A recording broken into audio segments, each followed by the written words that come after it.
Улгайган жашта Кур'ан-ы Каримди жаттаган таң калыштуу окуялардын бириси бул Иорданиялык Умму Тоха деген чоң апанын окуясы. Ал чоң апа башында Кур'ан-ы Каримди негизи эле арабчаны окууну билген эмес. Күндөрдүн биринде ал мусулман бир аялдан Аллах деген сөздү айтып кайталап, Аллах деген сөздү айтууну үйрөнгөн. Кийинчерээк ал бир алымдын сабагына катышып калып, Кур'ан-ы Каримге болгон кызыгуусу күчөп кетет. Ошол сабактардын биринде ал мындай деген сөз угуп калат. Аллах Таала Кур'ан-ы Каримди ар бир адамга жаттоону жеңил кылган.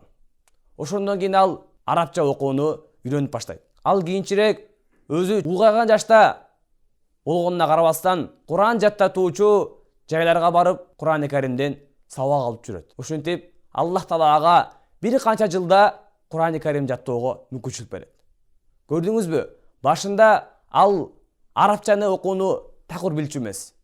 Арабча окуй алчу эмес, бирок аракет кылды, тынымсыз менет кылды, Кур'ан жаттаткан окуу жайларга барып, сабак алып жүрүп, Аллах Таала ага дагы каарлардан болуу сыймыгына жетүүгө мүмкүнчүлүк берди. Мына бул чоң апанын окуясынан бир канча сабактарды алууга болот.